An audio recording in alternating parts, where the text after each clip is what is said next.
It is my pleasure to introduce Liam Young.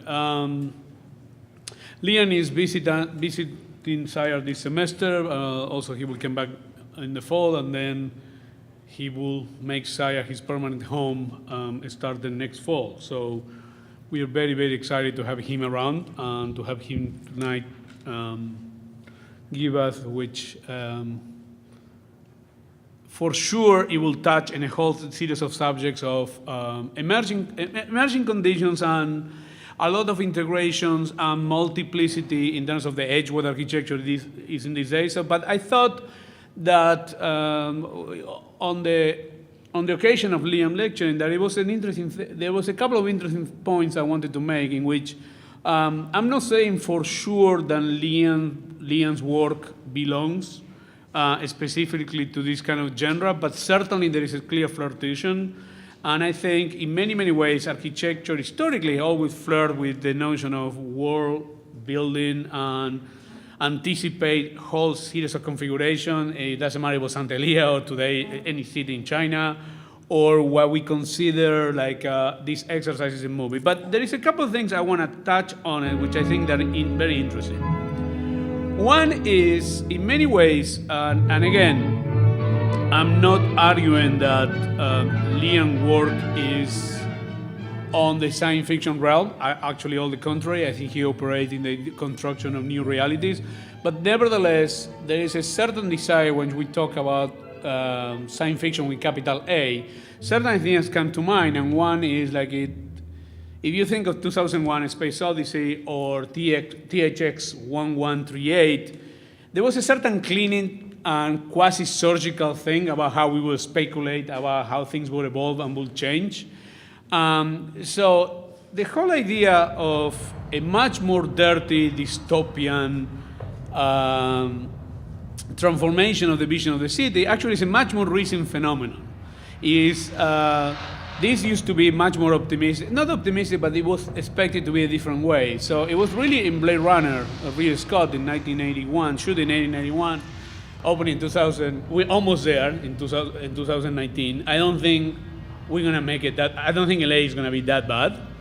But we're close enough that some of these dystopian ideas start to play, and it became kind of hijacked, and it hijacked what I would call the optimism of what we were thinking in terms of future constructions on city or world constructions and so on.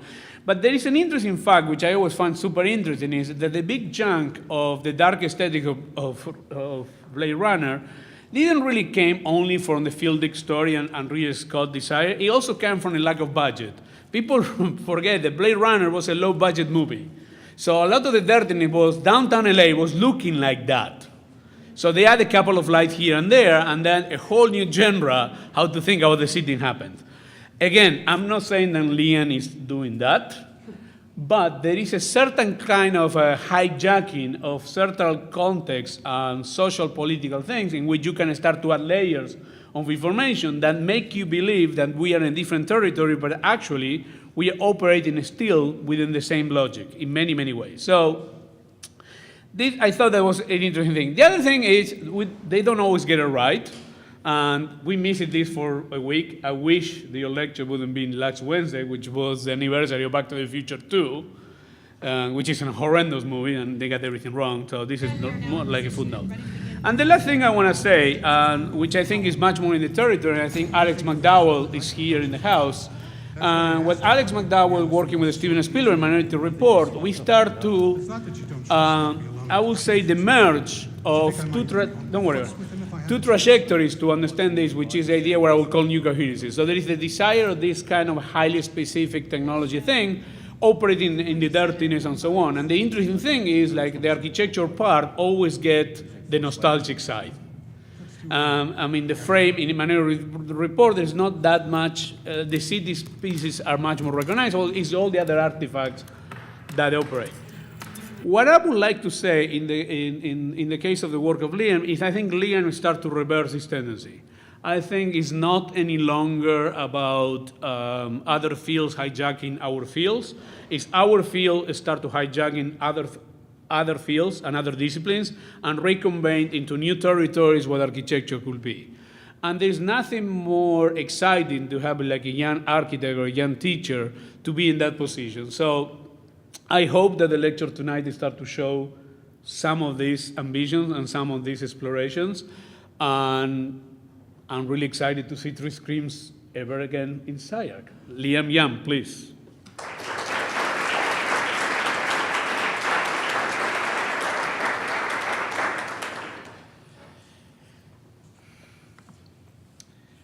Okay, so there's some serious gymnastics that has to go on here in order for this to actually work. I should say before we kick off, just for a bit of context. So for the first time, I'm going to try this 3-screen live presentation thing where we're going to do kind of live storytelling mixed with live sound mixing, mixed with live syncing of video. All of these things need to be timed to absolute precision for the next 51 minutes and 54 seconds. If they're not, it's going to be really embarrassing and really terrible. So it may go wrong. It probably will go wrong. If it does, check your email or Facebook update or something and pretend nothing went wrong. And it all should be fine. So thanks to Hernan, I think we've been courting or dancing for about 1.5 years or 2 years almost up until this point to actually get me in the building.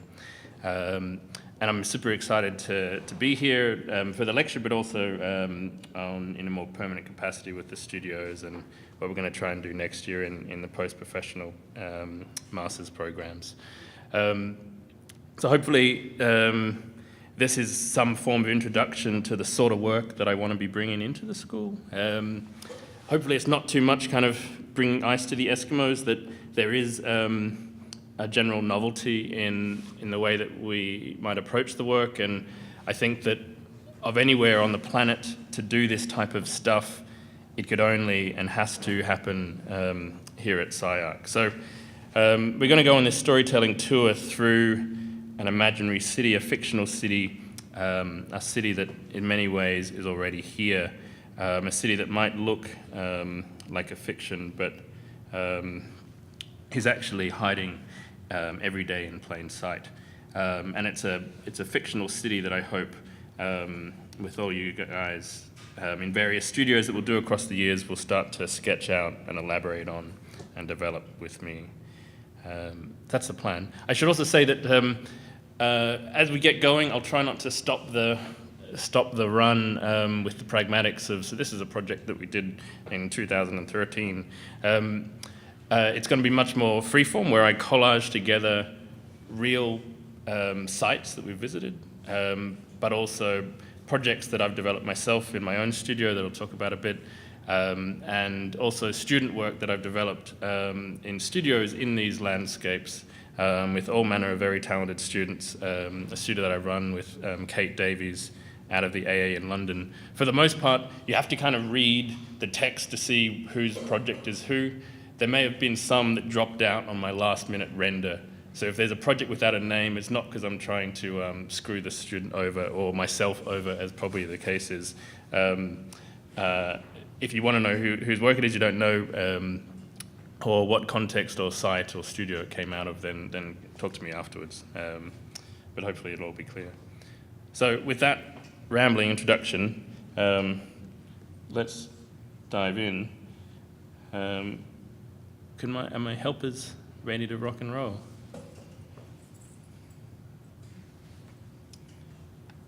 Okay. Let's see if this is going to work. Good? Okay. 1, 2, 3. Okay. So, I'm an architect, and I work between the documentary and the fiction to explore the global and urban implications of emerging technologies. And today I want to tell a story of a near future world constructed of these technologies and stitched together from sites that we've visited on these research expeditions I've been describing, but also the speculative sites and infrastructures that we've developed in studios that come out of them, and my own practice, Tomorrow's Thoughts Today, a futures think tank.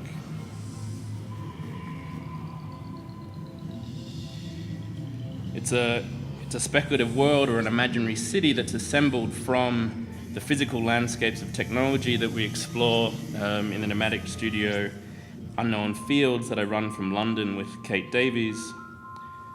And Unknown Fields is a nomadic design studio that sets out across unknown territories to explore the landscapes that are playing a critical role in the shaping of our futures. So we travel to behind the scenes of technology, to traverse global supply chains, to explore remote and extreme landscapes and territories that our contemporary cities set in motion.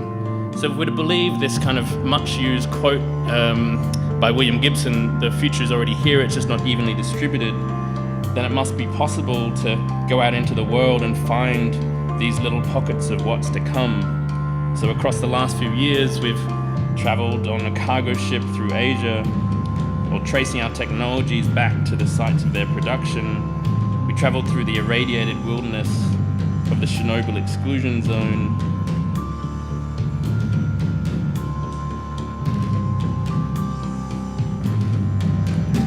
Or we went to Guatemala and Belize for December 12, 2012 for the end of the world, or the end of the Mayan long count calendar.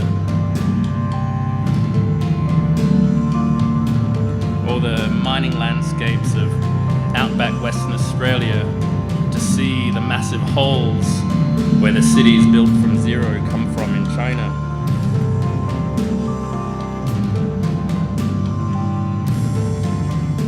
Or to the far north Alaska and the Arctic ice shelf to look at the climate change landscapes that fuel contemporary green and economic policies.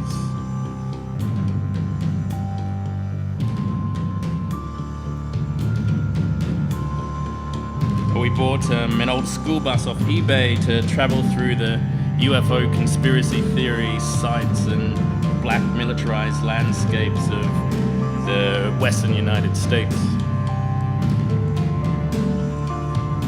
And these are all places that are dealing with the immediacy of trends that in a city like LA we see happening more abstractly, but when you head out into these distant landscapes, you see them playing out with much more immediacy. We see a condition where we're able to map the complex and contradictory realities of the present as a site of strange and extraordinary futures that are already here, but we don't just know it yet.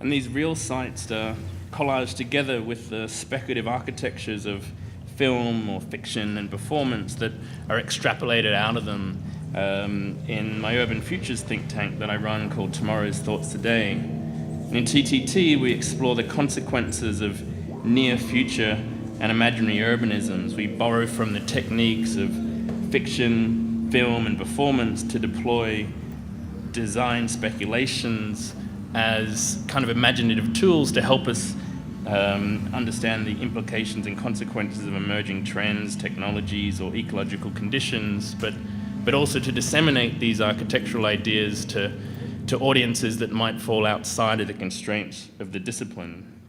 So these are the two aspects of my work that we're going to see collapse together into City Everywhere. It's the idea of animating alternative worlds as a means to understand our own world in new ways, or this idea of exaggerating the present to treat expeditions through the world like location shoots for film, to reveal invisible phenomena, connections, and possibilities. Can we bump up the sound a bit as well? So today's story we're going to call City Everywhere, Kim Kardashian, and the dark side of the screen. So what I want to talk to you about tonight is this idea that technologies of the screen are remaking what we think of as culture, what we think of as place, what we think of as community, and what we think of as city. So our technologies are geological artifacts excavated from the earth, and using tools of the exaggerated present, will explode the city and its technologies to explore the distant landscapes and networks that are distributed across the planet, that are all sacrificed in the service of our shining, gleaming technological futures. We'll use narrative to tell an alternative story of technology through the flickering screen, beyond the fog of the cloud, into the shadows cast by our luminous technologies. So let's get started. So hurtling above us at 7,000 miles per hour, is an utterly improbable creation. So delicately dancing with gravity is the Google Earth satellite, tiling together an animated map of its surface. So at the resolution of a pixel in these images is just a bit bigger than the width of my body, 0.5 meter wide. So at this scale, we're just a discoloration, a kind of a dead pixel, thoroughly embedded in the grain of technology and indistinguishable from the city and the technology that surrounds us. So what I want to explore tonight is who we become in this pixelated world. We become Kimmy. Kimmy is the icon of our media architectural age, and Kim Kardashian will be our guide today to help us find this city everywhere. Because Kim is the future no one wanted. Kim, unfortunately, is also the future already here. She's a creature that lives in the network. She's an animated media system. She's not just her physical self, but to understand Kim and also to understand us and the architectures and places we inhabit, you've got to look not just at our physical and digital space, but at the shadows we cast across the planet in the electronic spectrum. So Kim is going to join us tonight to take us on a tour of the city that she has lived in, a tour of the city that she has made, a tour of City Everywhere, a tour while we listen to the mellow sounds of her media husband Kanye, slowed down 800 times.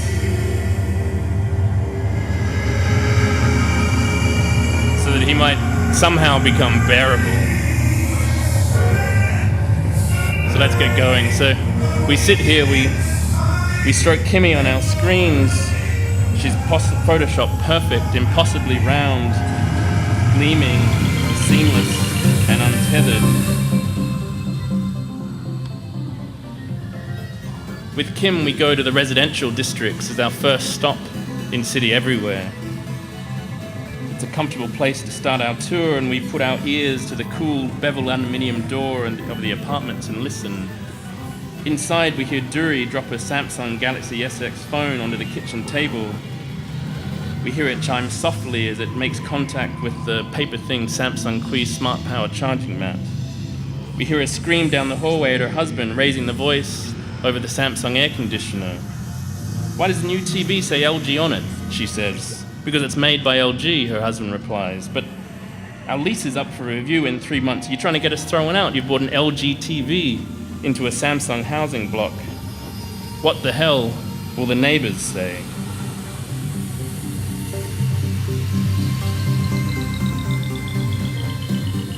So in City Everywhere, these new relationships to technology suggest new forms of community. Technology breeds new subcultures in City Everywhere, and allegiance to brands, Samsung or Apple, defines who we are, and we're much closer to our virtual community than we are to our neighbors. Something like the Egyptian revolution here was a community formed through a network. And in a way, we're not Australian or American any more than we are Beliebers. or Cumberbitches, or Directioneers, or Little Monsters, or Beehives, or Katy Cats, or Kanye Nation, or Kimmy. Oh, Kimmy, Kimmy. So the greatest force in City Everywhere is the consumption of media. That is what defines us. Unfortunately, Kimmy defines us. So the hipsters of City Everywhere might reimagine their fashion cycles to follow the rate of Moore's law or the latest phone model or software updates rather than a change in season. Here in this forest of the city, they develop new camouflage textiles, a new hoodie that is designed to be invisible to the scanning technologies of the smart city. The iridescent textiles reflect the light of CCTV scanners, creating exuberant glitches, distortions, and disturbances in the data set through which we now read and occupy the world. A group of teenagers here meet for an underground rave in camouflage costume, and facial recognition algorithms scan their faces captured in the cameras of the city. The software searches for proportions of the face, but they've adorned themselves in makeup with geometric patterns and asymmetrical bangs to distort and disguise themselves from the algorithm. It's a sort of a new sort of kind of exuberance that's hidden in the machine gaze of the technologies of the city. And others 3D print their clothes. So our bodies in City Everywhere are endlessly photographed, monitored and laser scanned with millimeter precision. For them, digital static distortions and glitches becomes a new form of ornament. And they celebrate the corruption of the body scan data by molding within all their costumery the fineries of this new kind of ornament. The imperfections of the digital scan file, layer by layer, like a 3D printer drawing directly onto the skin. It's a physical glitch, a manifestation of corrupt data in motion. It's imperfect and distorted, but always utterly unique.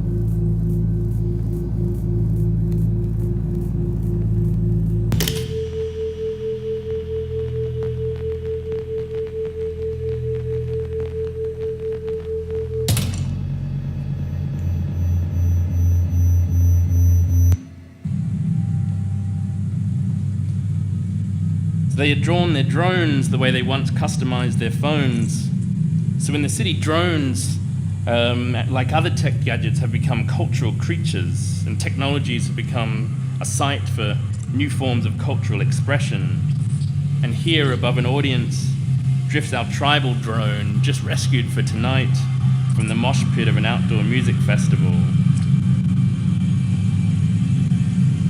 We watch the glam rock drone, forever clinging to the hope of a revival, or the mirrorball drone, or the Harajuku drone, adorned in 2,000 phone charms, a menagerie of drones that drift through the world where technology is becoming enculturated and the machine another kind of pet. An aerial infrastructure, in this case embedded with speakers and a surround sound system that is thrown across the city as a drone orchestra, and the rumble of drone propellers becomes a new natural soundscape to the city of a new generation.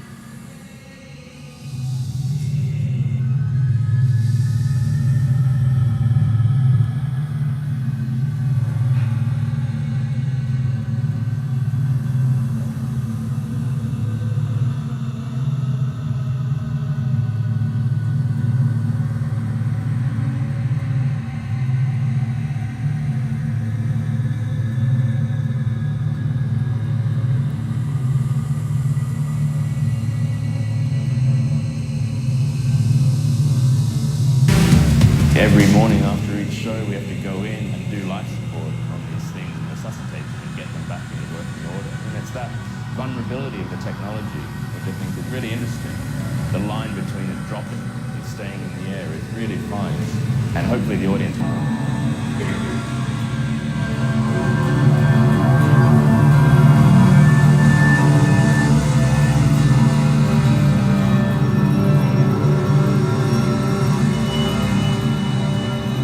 I was waiting for something to show me that something was going to happen.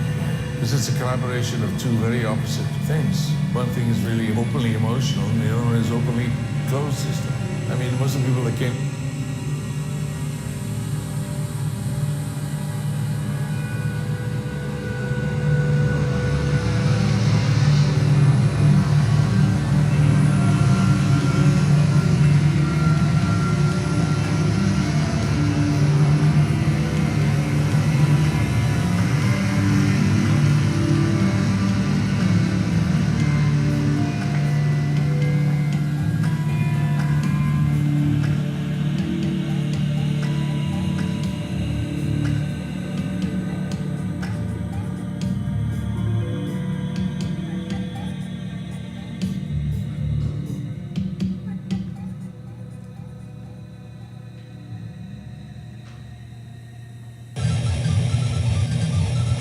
So in the same skies we see drifting on the thermals a new system of internet creatures.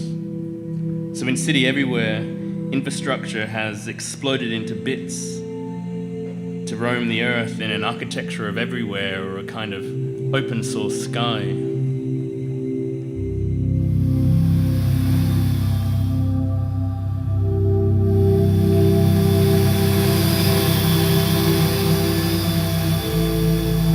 Watch the drone jockeys conduct a flock of interactive autonomous drones that form their own place-specific local Wi-Fi community and pirate file-sharing network.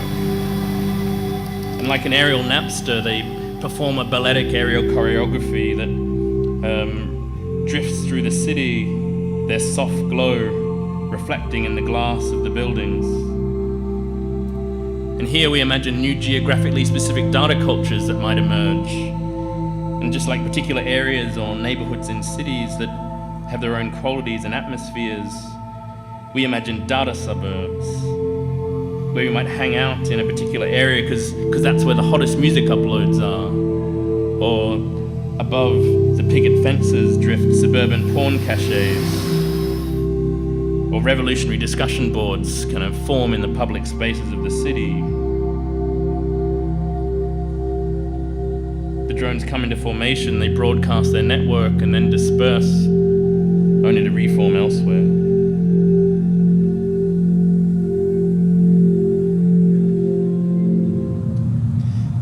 So these are the creatures of Kim City, and this is how these machines see the city through the algorithmic gaze of their digital eyes. And these are the inhabitants that our contemporary city, the city everywhere, is now being built for. They identify markers, they reduce detail and complexity to recognizable forms and figures for processing. So in machine vision systems, a fiducial is what we call a recognizable marker that's placed in the environment and is used for calibration and navigation. So as a pixel is now reshaping what we think of as city, we are seeing the emergence of a new genre of architecture, a kind of fiducial architecture or a post-digital architecture designed to be read solely by machines, but that finds its site in both the digital spaces of the network but also the physical ground of the city. And Kim and I now see the city through the eyes of a lone drone, endlessly drifting. Through its eyes, we see it how it sees it, where the complexities of urban life become reduced to geometry. Seen through cameras like a green screen stage set, the city is blank, a surface of calibration markers. And Kim and I now walk the streets of our city, where washed in its green hues, and an augmented reality explodes the animated experience from the cinema screen to the city street. An emerging form of architectural ornament is beginning to be defined by machine vision and camera tracking algorithms. Come on. Very good, come on. And spaces are tattooed with the tracking markers required to locate our projected dreams. An empty room fills with a YouTube cat viral video which skates across the floor, no matter how many times we watch it, Kim thinks it's still just as cute.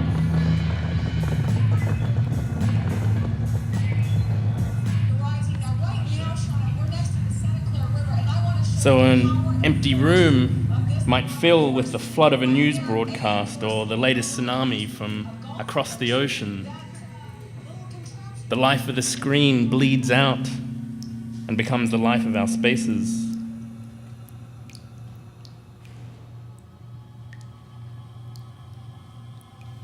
These are some clips from a short film by Alexei Marfin from our AA studio last year.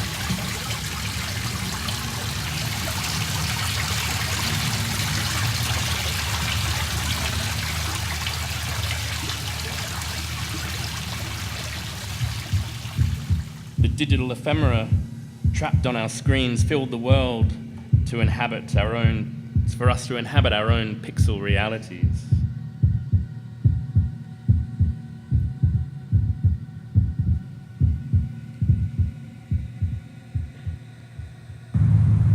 We see a man settle into a cafe by the river in Paris. Another takes a moonlit stroll through the streets of the city. And behind the augmented reality worlds, we, like Kimmy, our media princess, have become media constructions, blank screens in the animated city. And Kim's city is filled with the digital confetti of our desired worlds projected just for us. This is the future we were promised. But behind the pixels, on the other side of the screen, this is the physical world that will be left behind when everything disappears into the lens of Google Glass or Oculus Rift. When we turn off the bespoke billboards of Minority Report's urban spaces, the tailored ads, the navigational prompts, the Tinder profiles, the status updates of our sci-fi cityscapes, we will see a world where everything has become screen. Kim and I now take a road trip through this near-future suburb, where the only sci-fi special effect move here is to remove the details that augmented reality would provide. It's an architecture that's lying in wait, ready for the premiere of 1 million animated movies that will illuminate its surface with color, detail, and specificity.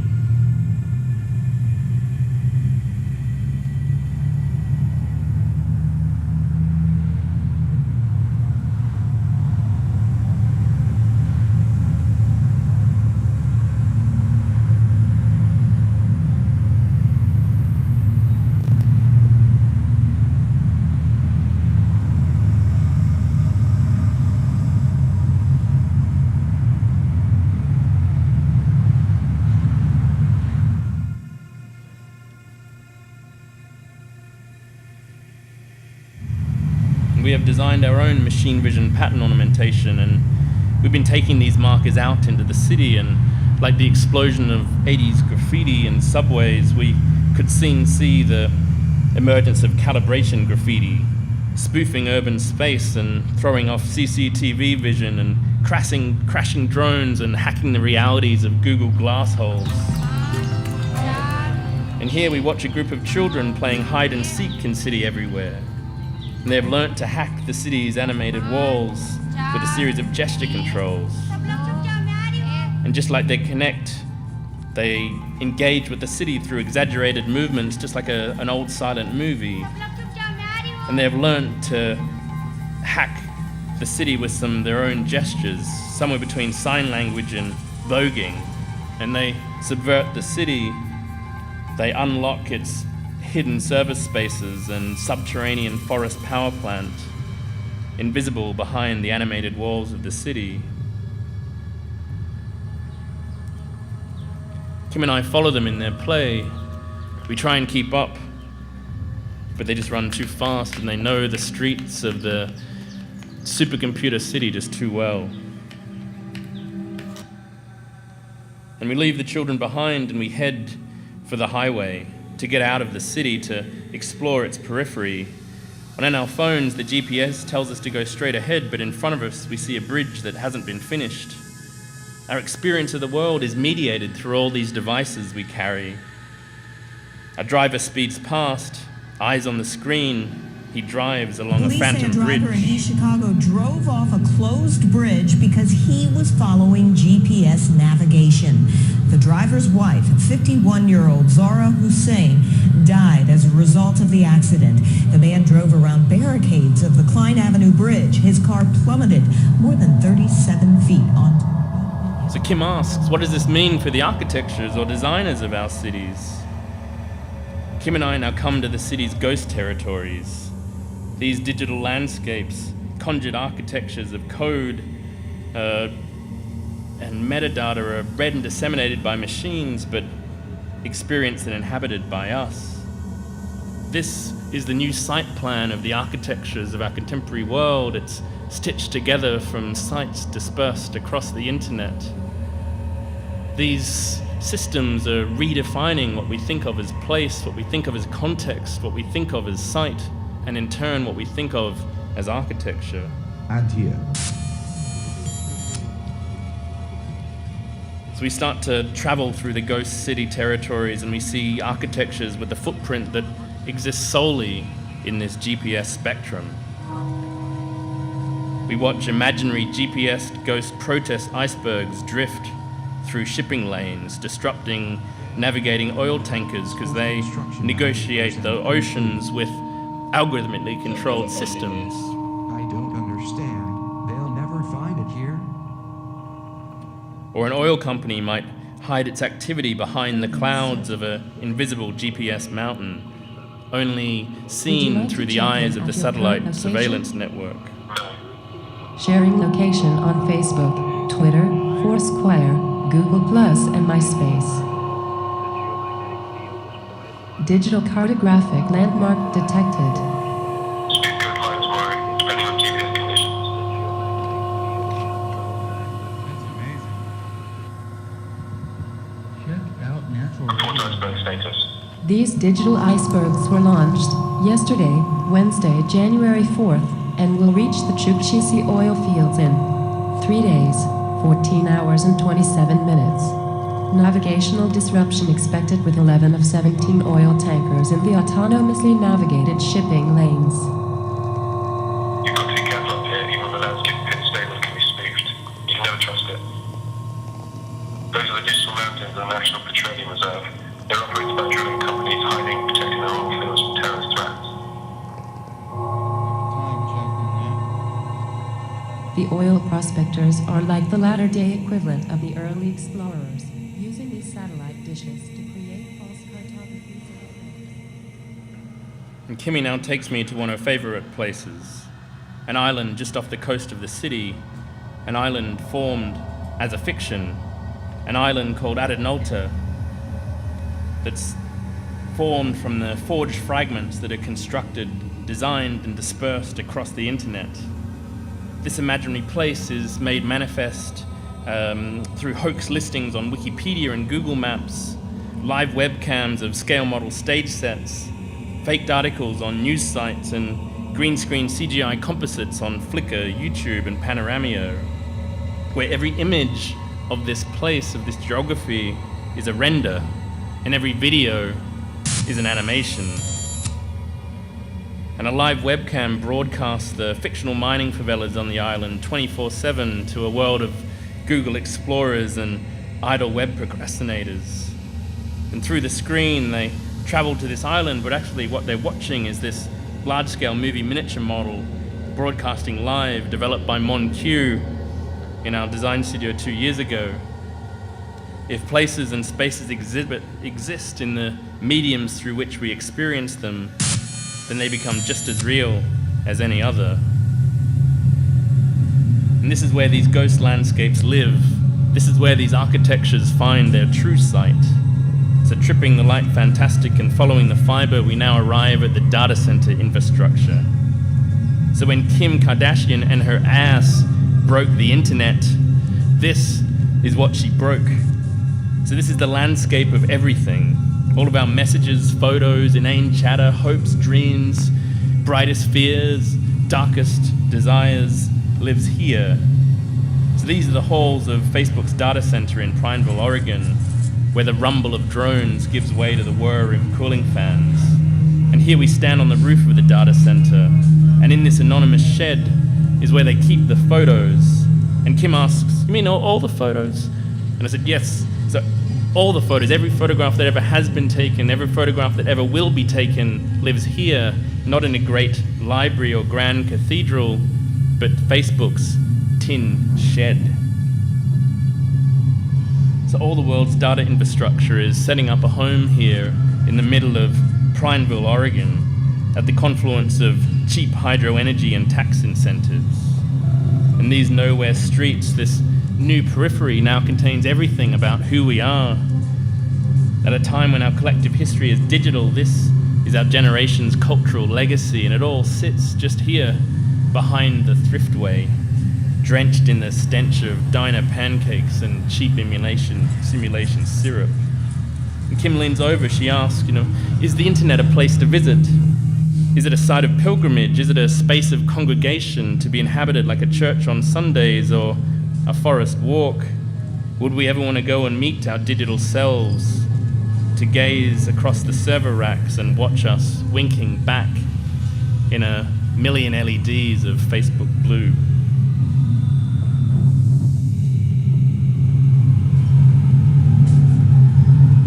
So we start to imagine the future of these informational landscapes.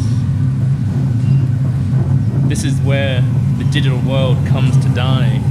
And even at this time of night where Kim and I are here, we can still see youngsters digging for scraps of information, anything they can salvage and hope to sell on. Two of them are fighting over a morsel of text.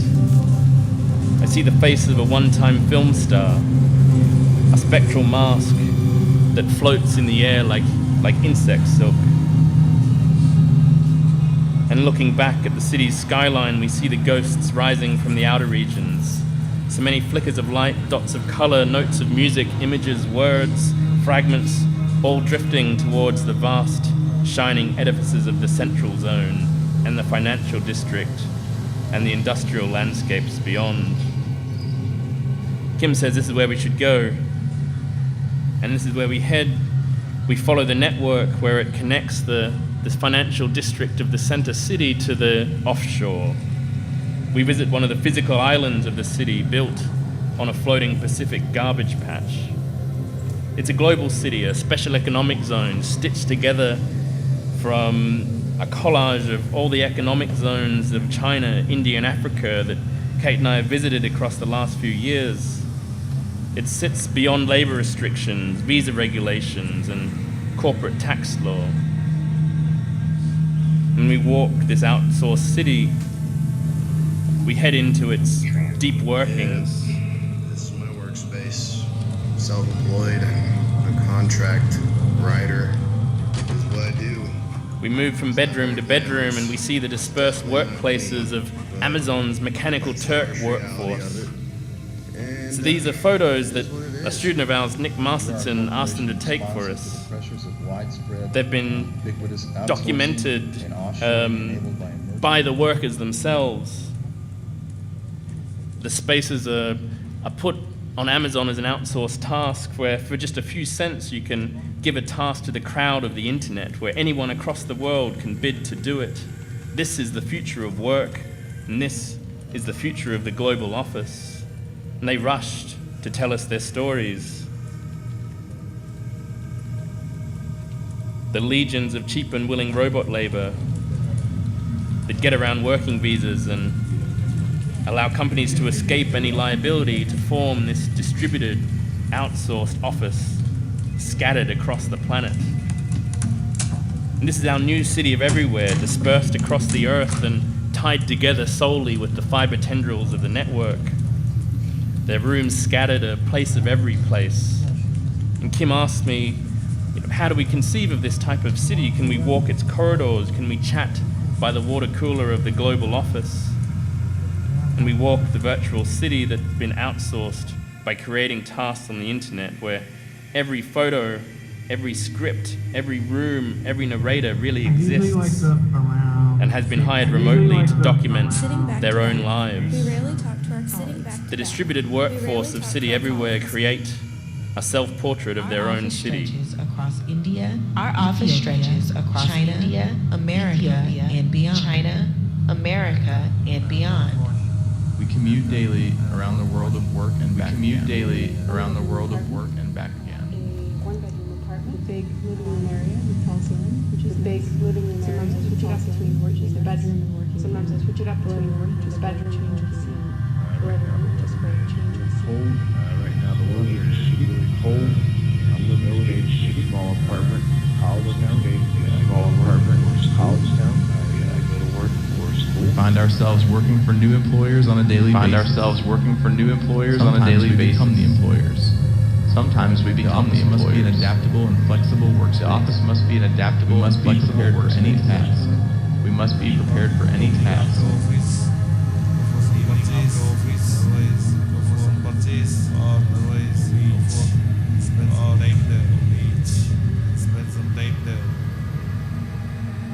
We work in a densely populated.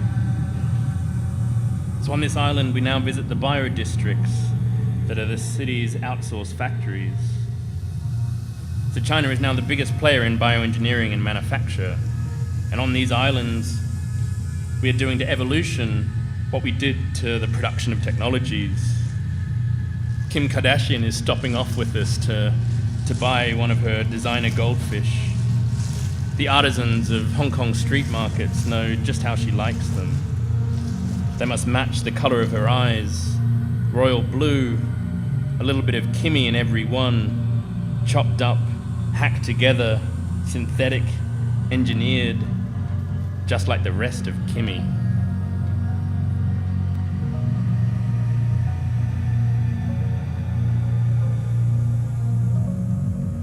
These are some scenes from another one of Alexi's films that he did on our China studio with Unknown Fields.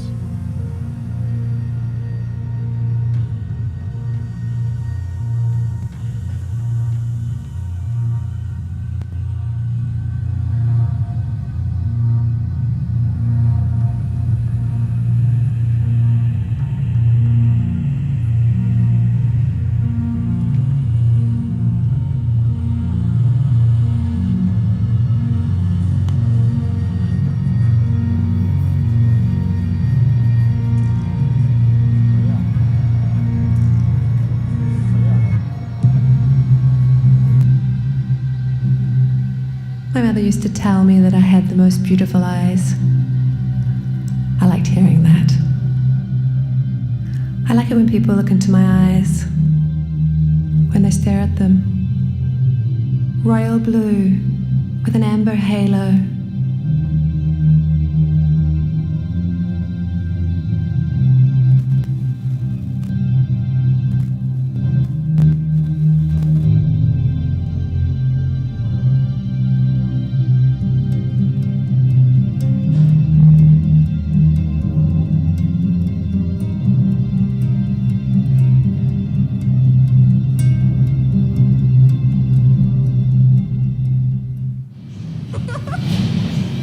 On our island of production, we now head to the gadget conveyors. And Kim and I meet the iPhone girl, and Kim snaps a photo to test the camera of a new phone coming off the conveyor belt, but forgets to delete it. It's later discovered by someone here in the States and is released to the media. It's a brief glimpse into the world behind the scenes and through the screen. And these are the human machines of the production line, orchestrated by efficiency algorithms, the real robots of our cities of technology. And the suicide nets sway, and the iPhone girl's teeth gleam pearly white.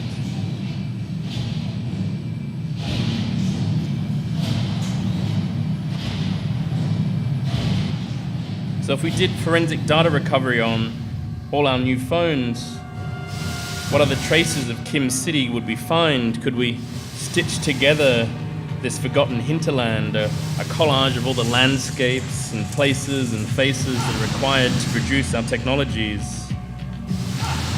Could we even imagine redesigning our gadgets, our objects, not based on how they slide into our pocket or how they feel in the hand or how they read on a billboard, but based on the networks they set in motion? or the economic resources they might distribute? What could the alternative design criteria for supply chain design be that wasn't engineered around cheap labor costs or material availability?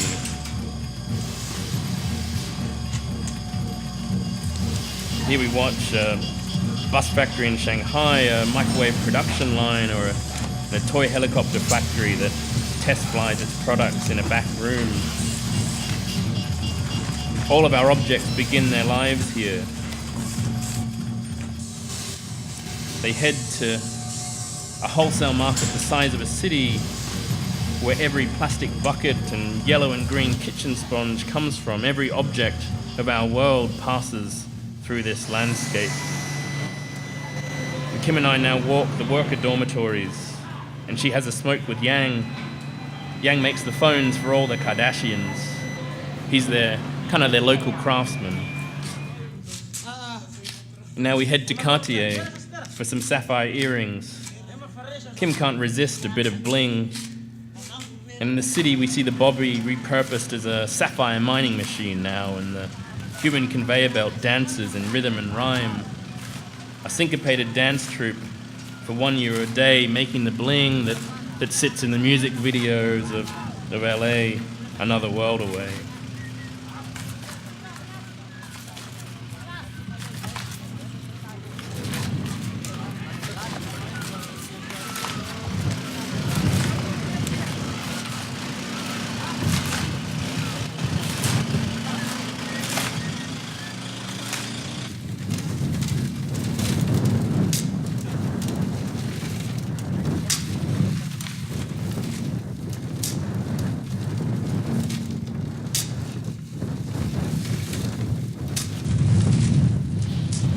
Kim and I now visit the second-hand shops for a bit of nostalgia and vintage digging.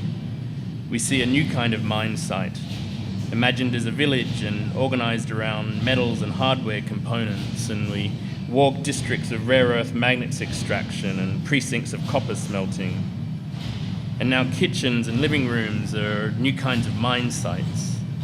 And next to the pot of noodles simmers the acid bath, dissolving circuit wafers and separating metals and flavoring soup. Kimmy always loved kids.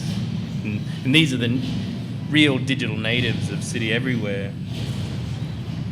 And now Kim's batteries are running flat. And our tour through City Everywhere is almost coming to an end, and she needs a charge. And just like the rest of City Everywhere, she runs on lithium batteries. And we head to the lithium charging fields, where 70% of the world's lithium is under the grounds of Bolivia.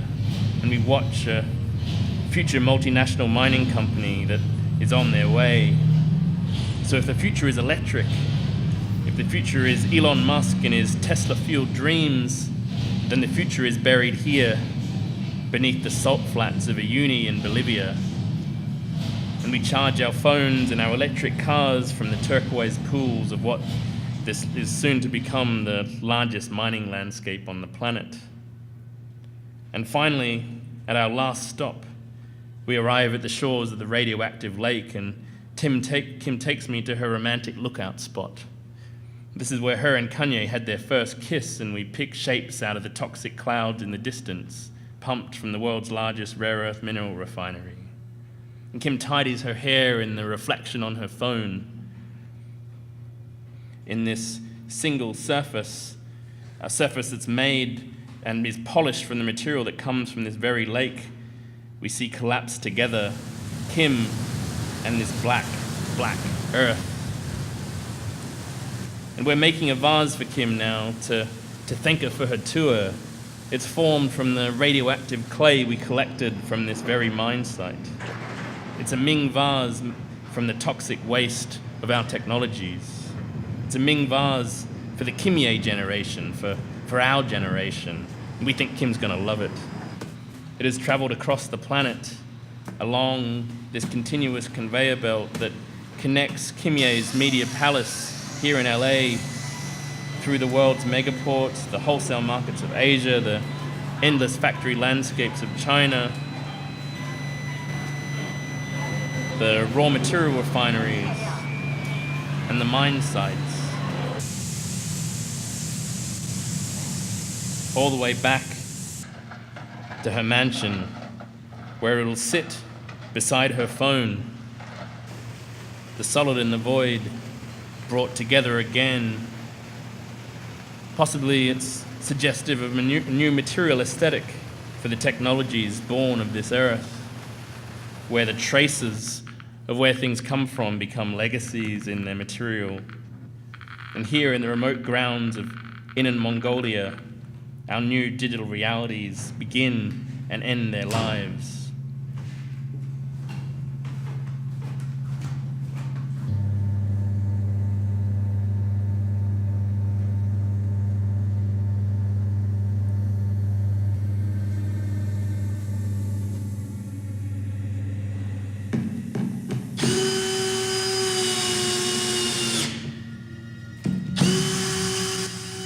And this is where we leave her. Our journey through the city everywhere has taken us across the earth, from the point of consumption to the hole in the ground, through landscapes at the scale of the pixel, which affects landscapes at the scale of mountains and canyons.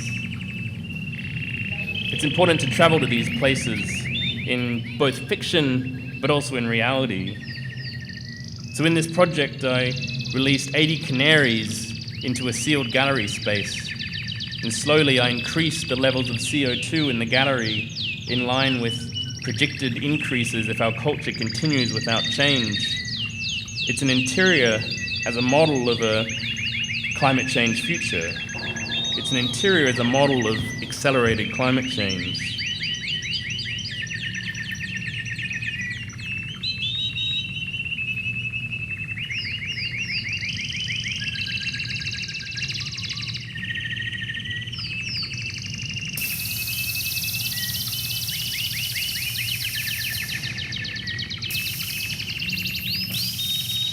And against the rise in CO2, we narrate the predicted developments of technology, the wonders of possible progress, the wonders of our digital futures.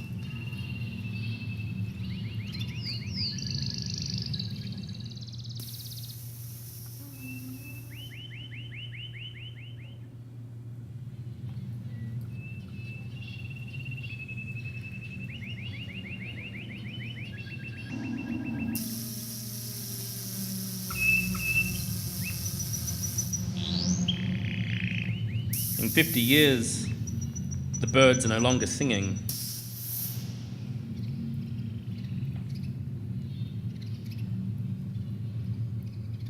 If we listen, we are strolling towards a silent spring.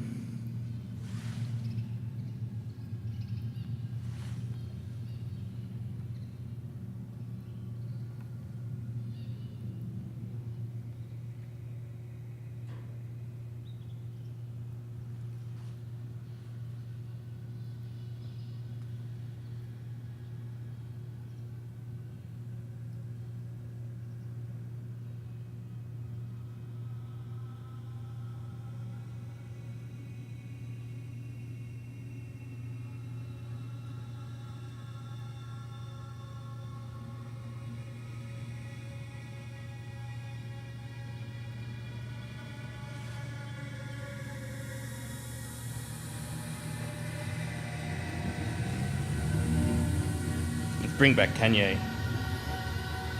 We can listen to Kanye if the birds are all quiet. So here we have followed the shadows to find our city everywhere. And we see that our gadgets are a geological force, our technologies, our buildings, our spaces are formed from this planetary scaled machine. An infrastructure so large it's become invisible. A machine so often disguised, ignored, or forgotten behind the gloss of the screen, the seamless aluminium edge, or the glare of the pixel. So in City Everywhere, we exaggerate the present and employ the tools of fiction and film and storytelling to reveal these often or ignored conditions and make them legible, explicit, visible, and imagine somehow as designers we can begin to instigate new cultural relationships to these byproducts of industry and technology. The power of the shared language of fiction is capable of connecting us emotionally to to these conditions. And this is the position of our time where we can start to imagine relationships to the complexities of a global context rather than an individual site or product or object. If we can recognize and map and understand these systems, we can begin to reimagine them.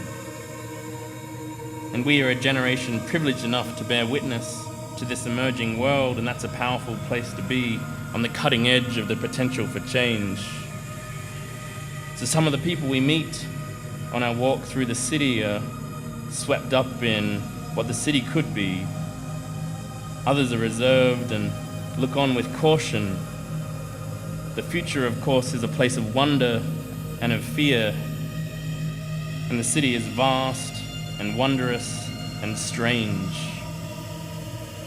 And from the center of City Everywhere, we look out across the excavated lands of our technology while the Facebook photoshed hums and Kim's ass breaks the internet over and over and over again. The city is vast and wondrous and strange.